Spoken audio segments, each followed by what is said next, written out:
There are 17 Democratic presidential candidates still in the race for the 2020 nomination.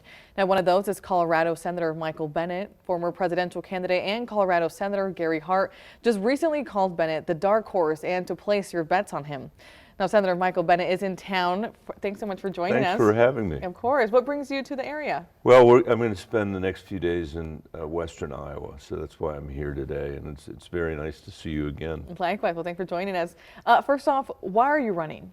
I'm running because I'm really worried that my generation is going to be the first generation of Americans to leave less opportunity, not more, to the kids coming after us, and I don't think we have to do that. We got to straighten out our politics in Washington, D.C., create a constituency out here in the country that demands change for our kids and for our grandkids and for America's place in the world. Mr. Bennet, what do you think was the Democratic Party's biggest mistake when it came to the 2016 election against President Trump? I think we were careless with our democracy. We allowed him to make a bunch of economic arguments and other arguments that weren't true, and the truth never caught up to him during the course of the campaign. We can't allow that ever to happen again. You know, and right now you're low on the polls. What makes you think that, or what are you going to do in the next few months to get those numbers up and to hopefully win? Yeah, I'm not obviously the best known candidate, and I understood that when I got into the race. It's hard work, and you just got to go out and do it, and that's why we're in western Iowa. In the next couple of days, we've spent, I think, as much time or more in Iowa than any of the other candidates. Spending time in New Hampshire as well. And it's a real privilege to get the chance to meet people. I believe this race is wide open, and I think the polls show that as well. There's a lot of opportunity between now and when people start to vote in February. You know, and like you mentioned, in New Hampshire, a lot of other candidates are pulling out resources out of that state while you're investing more in there. Why do you see that as such an important part of your campaign? I see both Iowa and New Hampshire as a really important way of getting started here. They're the two early states, and I'm glad to be able to invest a few more resources in New Hampshire. We've got a great team in Iowa all across the state, registering people and getting them ready for the caucuses in February, and so we're going to compete in both places. You know, and Mr. Bennet, you know, many would say that you have some moderate views, a lot more than, for example, Bernie Sanders or Elizabeth Warren. Do you think that will help you become the next president of the United States? I do. I'm the only person in this race who's actually won 2 national elections in a purple state.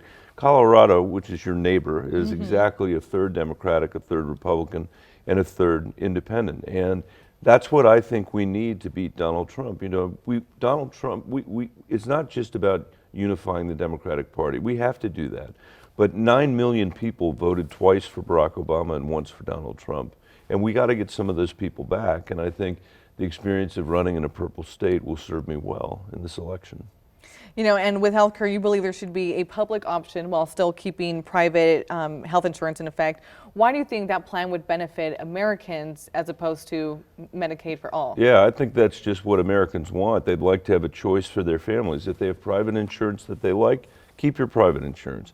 But if you want something else, we'll have a public option administered by Medicare that you can buy just like any other health insurance. The Medicare for All plan cancels all private insurance except for cosmetic insurance, and it raises taxes by $31 trillion on the American people. I don't think that will fly with Democrats, much less independents or Republicans.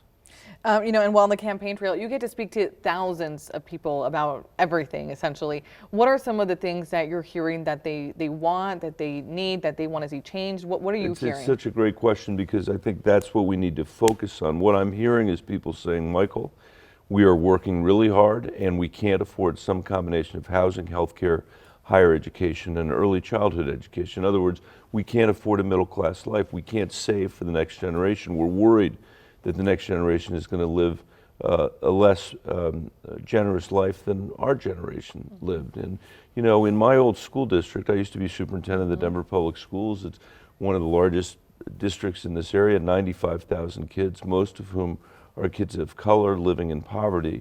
And what their parents would say if they came to my town halls, which they don't because they're working 2 and 3 jobs, they'd say, Michael, we're killing ourselves. We're working so hard, but we can't, no matter what we do, we can't get our kids out of poverty. And that's a reflection, what I'm hearing on the campaign trail and what I would have heard in Denver, that's a reflection of an economy that for 50 years has benefited only the people at the very top of the economic food chain.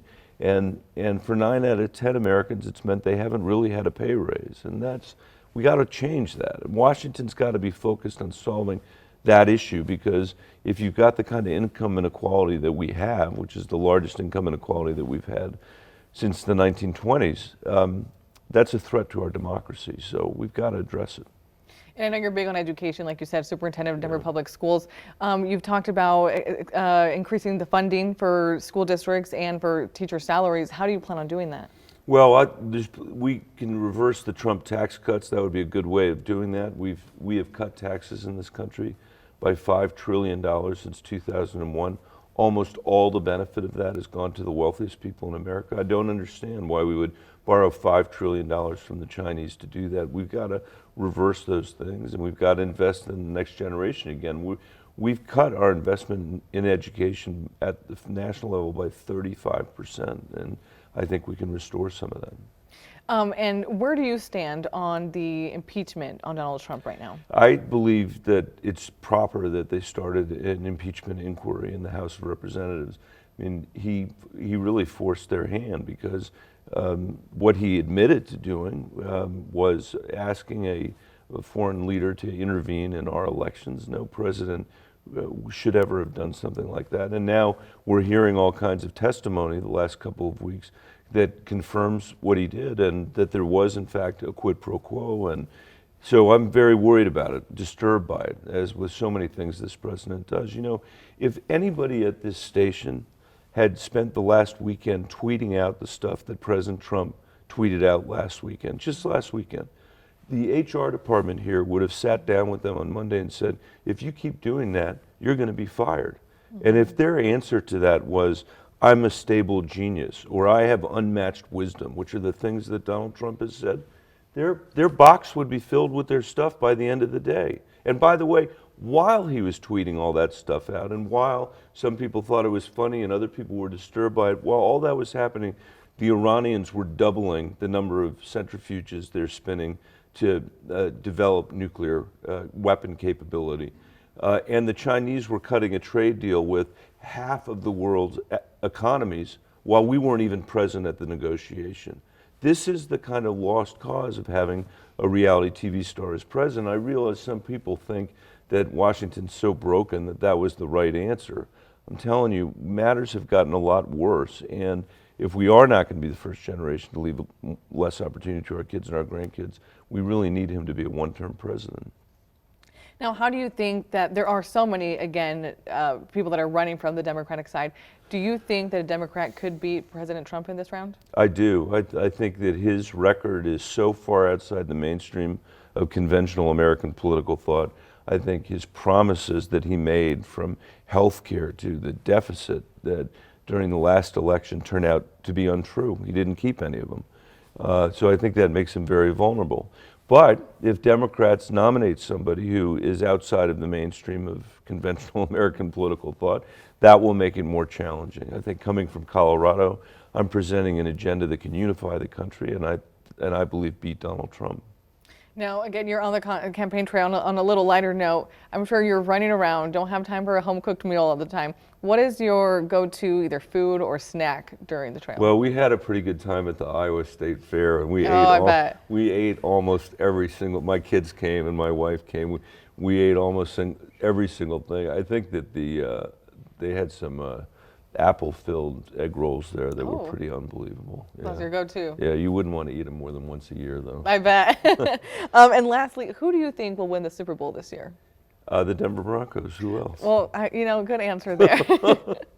Well, if you want to find out more about Senator Bennet's stance on issues, you can go to his website, michaelbennet.com, or any social media platform. Thanks for joining us. Thanks for having me. Of course. Great to see you. You too. Thank you.